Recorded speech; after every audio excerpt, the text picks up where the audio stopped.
What you don't believe Jesus is Lord over, the thing will not respect your Jesus in you. Jesus will not be Lord over everything. He will be Lord over the things you know he is Lord over. So many of us believe that Jesus is Lord over us, but we don't believe that he is Lord over the CEO that is going to interview you. You don't believe that he is Lord over HIV virus. You don't believe it, but you believe he is your Lord. This is the reason why some of us are having dominions over certain things, and the same people, others to that profess Jesus, are not having dominion over those things, because it takes time to grow your faith to a point that you accept that Jesus is Lord. It's not enough to present your challenge to him. In presenting your challenge to Jesus, it must be backed with an understanding and a faith that Jesus, you have power over this thing. They that know their God shall be strong, and they shall do exploits.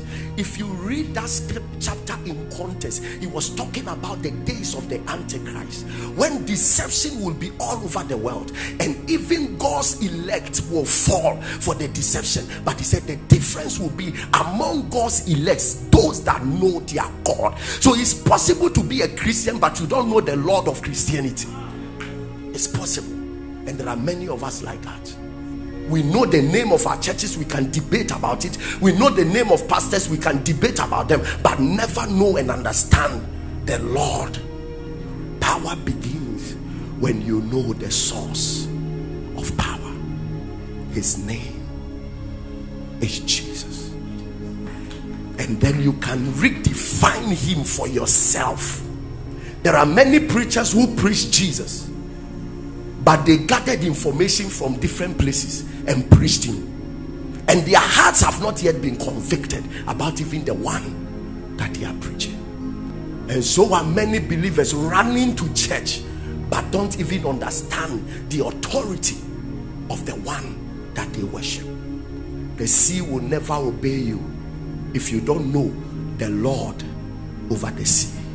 Sicknesses will never obey you if you don't know the Lord over sicknesses. If there is any prayer that you have to pray, you have to pray like that of Apostle Paul, that I may know you. This is a man who have written deep epistles about Jesus, but at the point in time, he knew that his limitation in the flow of the kingdom is connected to how much of the knowledge he has about Jesus. He said, that I may know you. Everything that you will ever approach in this life will ask you to explain your God to them. That is why one of the smartest men in the Bible was Moses. If I go and they ask me who sent you, what do I say? Don't think that you will just tell cancer to come out and it will go. He will ask you who sent you. You must be able to explain your God. Jesus said, what do men say I am? And he had more than 5 people telling him who men are saying that he is. But the next question is, what do you say that I am? And he had only one. Only one with the conviction about who he really is. Many of us know everything about the relationship between other pastors and God, and we can keep talking about it. Sometimes the whole sermon is about how can the Tegan met God, how can the Koblan did this, how Bishop Idahosa did that, how Bishop this they did that, how Bishop did that. But if you ask the person, where is your own encounter? He doesn't have it. Apostle Paul told the people of Athens, he said, I saw an inscription on your temple, to the God unknown. To the God unknown. He said, but this God, if you will seek him, you will feel him and you'll be found of him. Unfortunately, he's everywhere, but he will not be revealed to everyone until you step into a time where you want to know him. You want to know him more than things. You want to know him more than the things he has. You want to have an encounter with him. He said, that which our eyes have seen, which our ears have heard, and our hands have handled, do we speak to you? He said that it is him we have fellowship with. The one that we fellowship with, he's like a substance to us. Our hands have handled him. The question is that who is our God to us?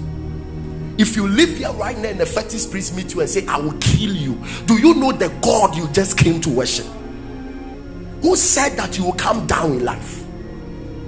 Who said you will crash? Do you know the God that wants to help you?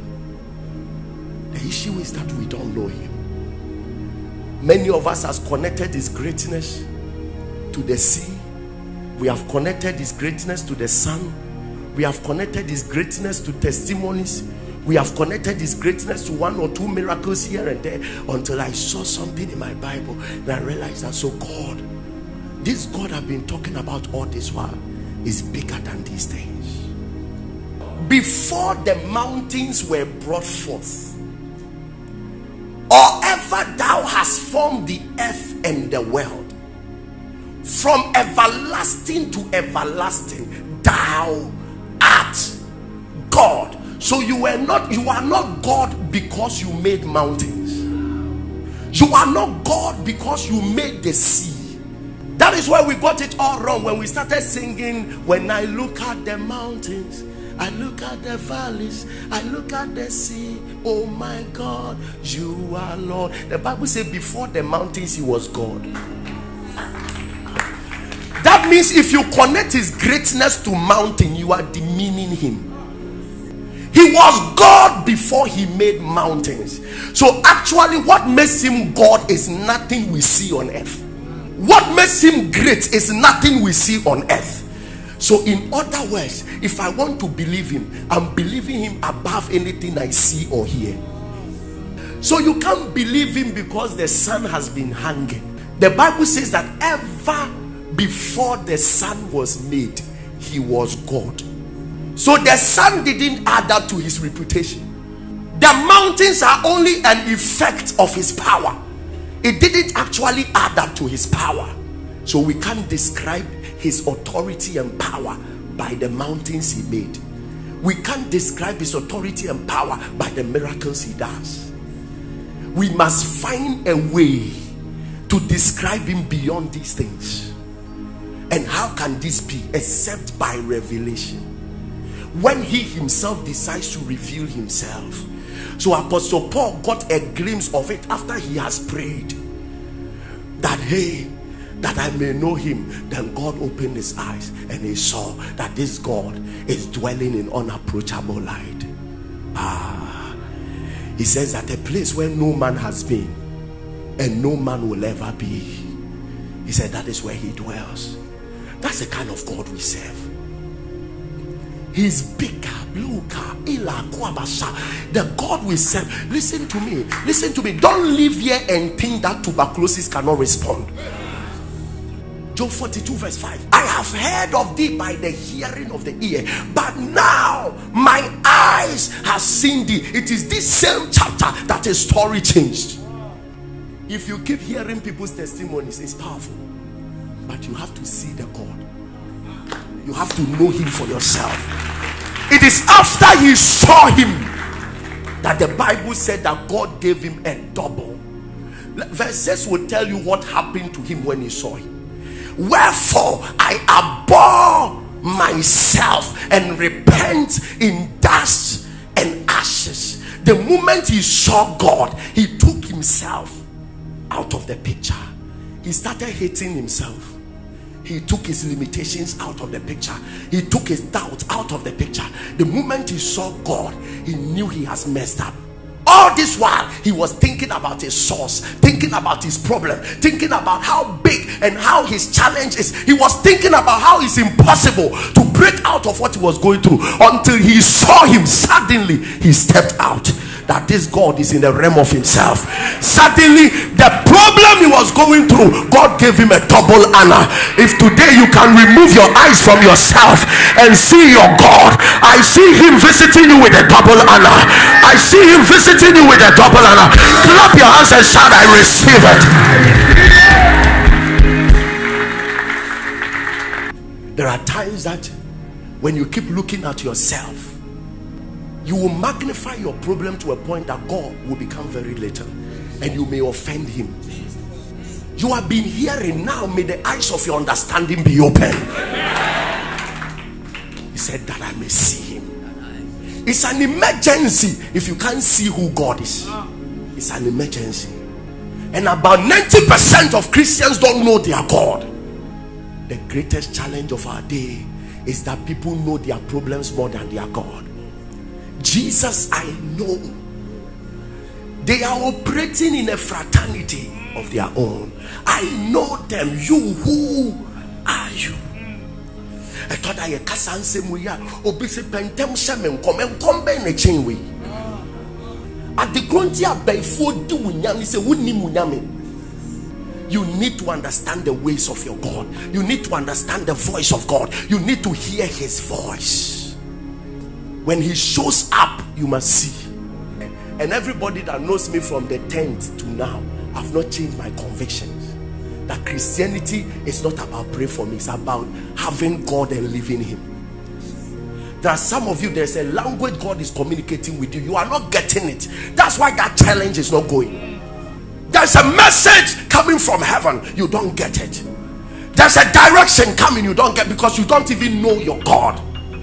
You are not different from Samuel. God is calling him, but he can't even recognize the voice. And as long as Samuel, you will respond that God speak, I won't stop speaking.